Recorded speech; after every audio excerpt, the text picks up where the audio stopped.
Give me your best shot, one-eyed Willie.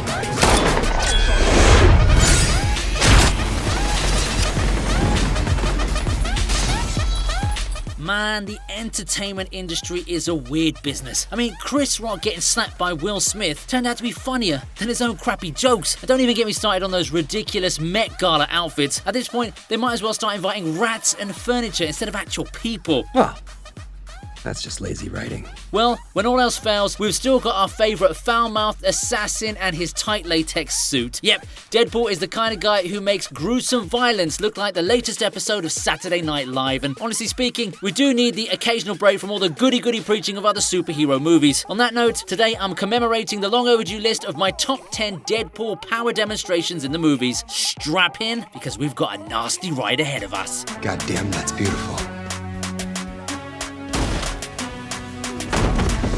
You're welcome, Canada.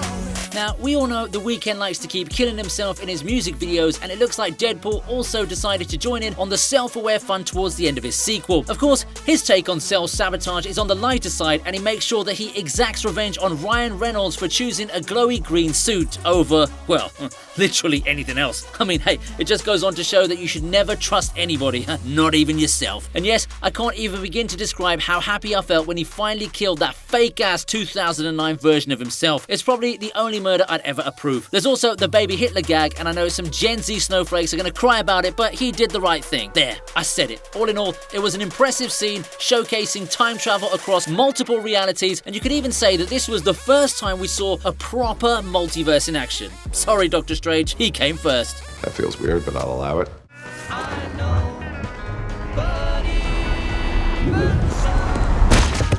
I can't believe you left the house in that shirt.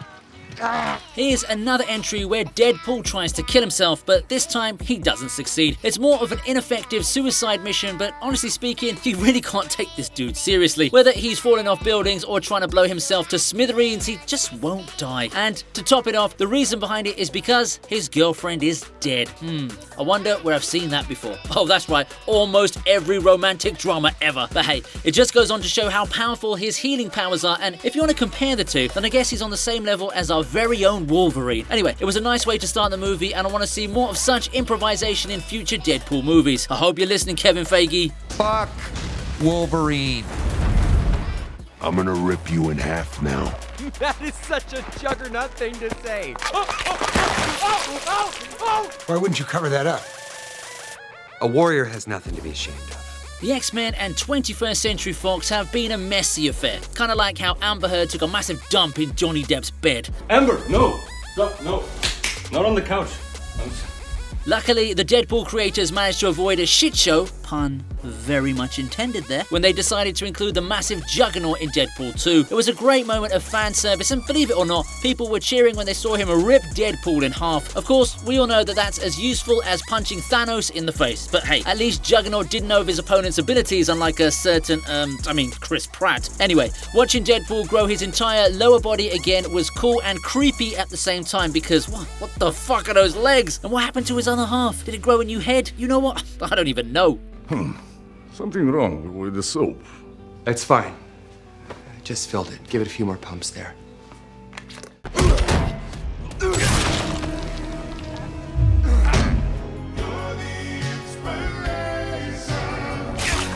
For a guy with awesome recovery powers, Deadpool sure turned out to be a shitty fighter against Ajax, aka the elusive Francis. I mean, the dude went around killing loads of assassins just for the fun of it, but when it came to taking on the actual boss, he gets whooped like a bitch. Luckily, Vanessa comes to the rescue and saves his ass, but the naughty assassin still got a knife stuck to his freaking head. He pulls it out effortlessly, and it makes you wonder if Vanessa pulling out the dildo from his butt was just as smooth. No.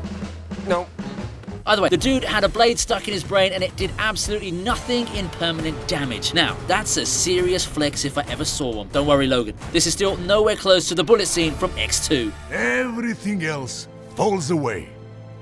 The way the world sees us. The way we...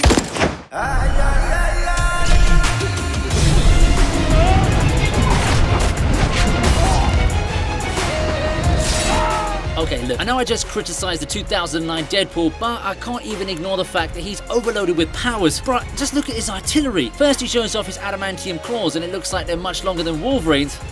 I was Was he trying to hint at his other body parts too then? Anyway, then he shows off his laser eyes, teleportation, and even self-healing. This guy's got more tricks up his sleeve than a street magician. The look on Logan's face kind of summed it up for everyone watching the movie because the dude was just way too overpowered for this to be a fair fight. Even Sabretooth joining him barely did much to stop Wade, and he takes on both the brothers with relative ease. Surprisingly, the only time Wolverine came out on top was when he cracked a joke regarding his mouth being shut. Stryker finally figured out how to shut you up.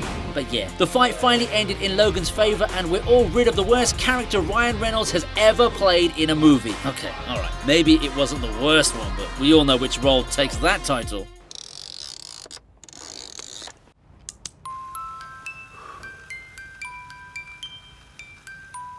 Give me your best shot, one-eyed Willie.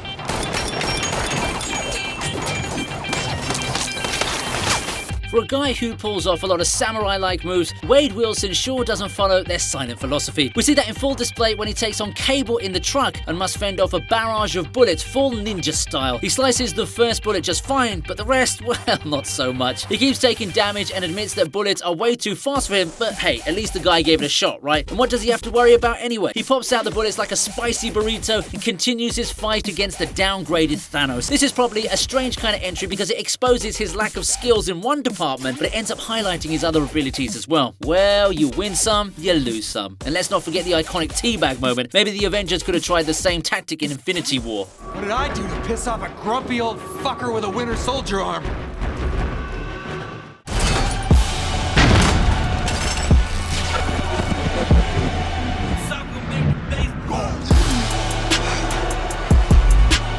¿Dónde está la biblioteca?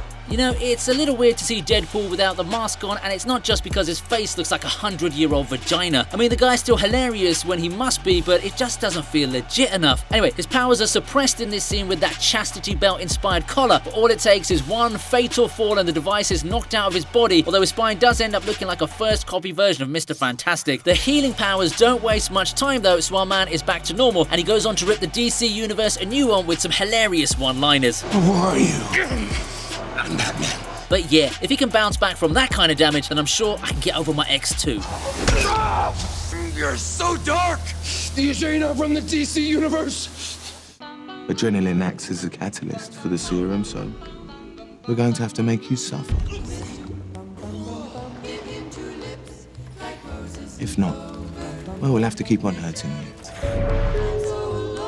Okay, so this one's more of a shout out to Wade Wilson rather than Deadpool because technically speaking, he doesn't have his powers yet. Francis makes him go through a terribly painful transformation and it ain't the 50 Shades of Grey kind of treatment we're talking about here. Well, who knows? Maybe he liked the pain and that's how he managed to survive it, right? I mean, it was already a well-established fact that Wade's a sick freak when it comes to, bodily pleasures. Personally speaking, I'd probably faint within a couple of seconds, but then again, I'm just a normal guy with normal kinks. Either way, Wade does alright and survives the ordeal, even though his facial transformation kind of mirrors how grapes turn into raisins.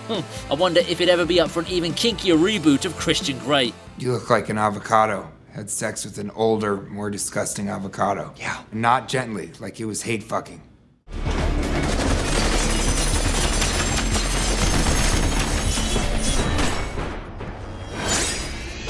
I can't believe I've included 2 entries from this film on my list, but hey, I gotta give credit where it's due. This, of course, the time before Wade is turned into a mute baldy with racetrack tattoos. Logan and the crew are on a mission to kill, and Wade shows off his bullet deflecting skills with total sass after irritating everyone in the elevator with all kinds of silly questions. Great. Stuck in an elevator with 5 guys on a high-protein diet. It's a well-shot sequence with Wade pulling off his moves using minimum effort, and I gotta give props to Ryan Reynolds for at least giving the character some sort of similarity to the comic book version. Like, seriously, the dude just won't stop talking. Having a mouth that won't quit might be a pain in the ass for a bunch of secret soldiers, but I'm sure Blake Lively wouldn't mind an over-enthusiastic tongue, if you know what I mean. Whoops, you weren't meant to see that. Let's count them down. Let's go. Nah, we ain't never gonna slow down. All the girls looking hot like a whole damn. Everybody going off in my hometown. Ready for a showdown. Keep it on the low now. We about to pop off like a bottle. I honestly don't think there could have been a better way to introduce the world to a Deadpool that they needed and deserved. Not only does it show us this movie was going to be more faithful to the comics, but it also makes full use of its R rating. I mean, just look at the freaking violence and bloodshed in this fight. Deadpool spares no mercy when it comes to physical pain or inappropriate jokes, and oh boy, it sure does pay off. You gotta salute a guy who's able to shoot someone in the face while also posing as if he's gonna be on Playboy's latest cover. He also shows us some dance moves in the middle of his awesome killing process, and while he ain't Michael Jackson, the timing is just too damn good. The performance is so well done that it might actually make you even want to touch yourself. Okay, maybe that's just me. Where's my money? You'll get your rent when you fix the damn door! And there you go. Those are my top 10 Deadpool power demonstrations in the movies. Please like, share, subscribe, and check out the description for links to my Discord and Patreon. I'll see you next time on the TV Regent. You're still here. It's over. Go home.